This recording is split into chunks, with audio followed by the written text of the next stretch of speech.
All right, so the Democrats' postmortem continues after the Trump landslide. James Carville wants some accountability. Justify what you did.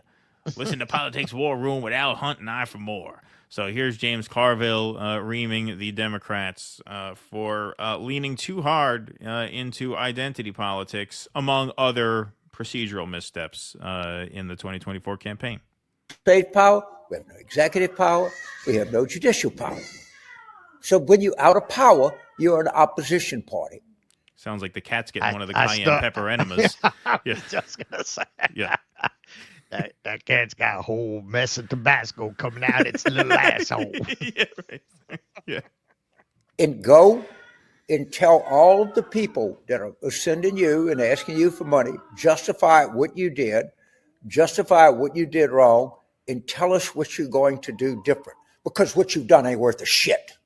Get your head around that. And all of the Washington-based Democrats farting around, going to wine and cheese parties and talking about how misogynistic race is, get your ass out of Washington and go work on a 2026 campaign and do penance to make up for your goddamn arrogance and stupidity.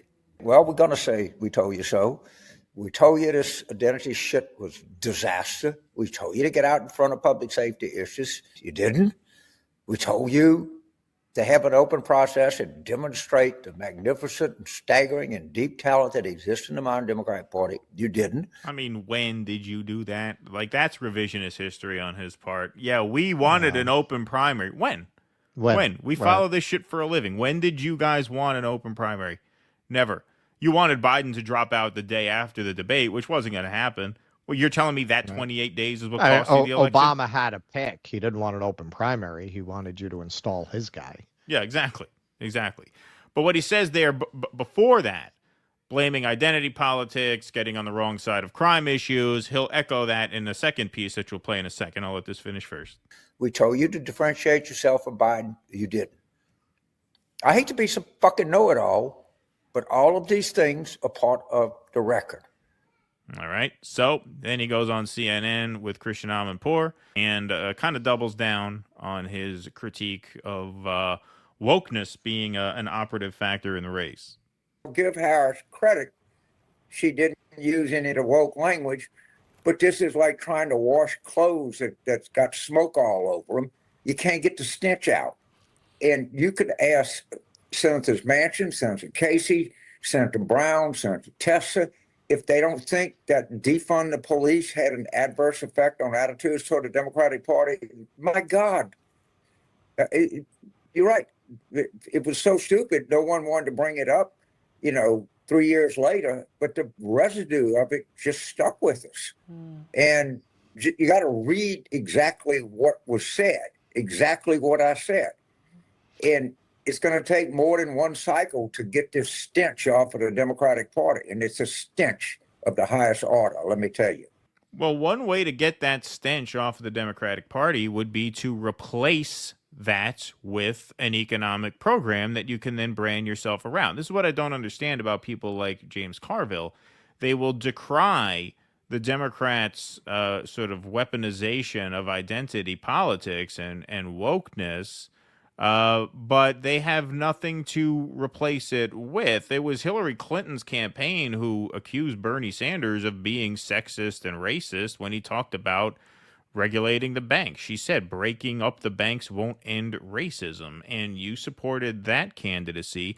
Which wing of the party elevated identity politics and elevated wokeness? It was the party that insisted they could not run on an economic message. So now you're saying, well, they can't run on the minimum wage, but they also can't run on identity politics. Okay, so James Carville, brilliant political strategist that you are, what are they supposed to run on? Because what Kamala ran on was nothing. Kamala's campaign message down the home stretch was literally, and this is not an exaggeration, it sounds ridiculous because it is, but it was literally, Liz Cheney likes me because January 6th was scary. That was the Kamala Harris campaign. That was the closing pitch. That was it. That was the closing pitch. For the last month, you literally did not hear any other message coming out of the Kamala campaign except that. January 6th was a really traumatizing experience, and Liz Cheney was traumatized by that, and so she likes me because I won't do that.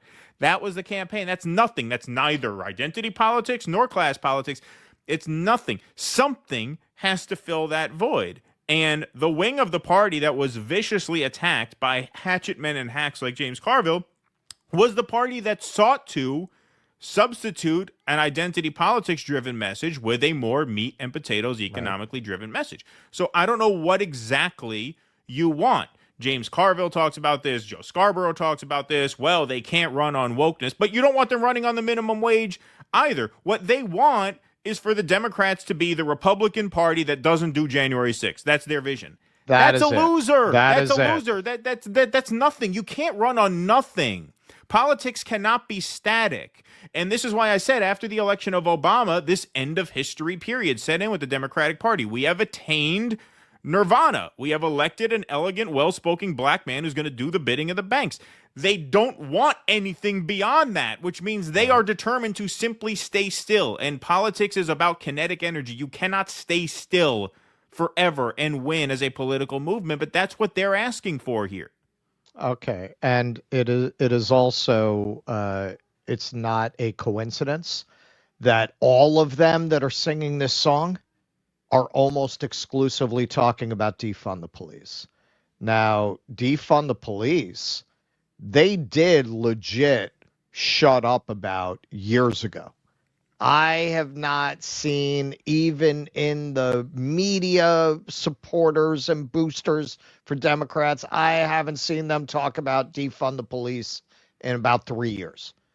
So why are they only talking about that particular variety of woke signaling? Why are they not talking about how they signaled on migrants and immigration? Why are they not talking about the trans stuff? Why are they not talking about defining pornographic materials in the public schools as book banning when parents have the temerity? Many of them liberal parents, self-identified liberal parents, have a problem with that as bigots.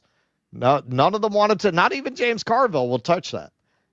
He just defund the police because he said identity politics, but he didn't get specific. But he doesn't get into specifics because they don't want to be attacked, because that is such a large part of the Democratic Party's base. They won't get into it. They want to get into defund the police because that's consistent with their base. Their base doesn't have a problem with law and order, cracked skulls in the street. They like that shit because their base is the old Republican Party.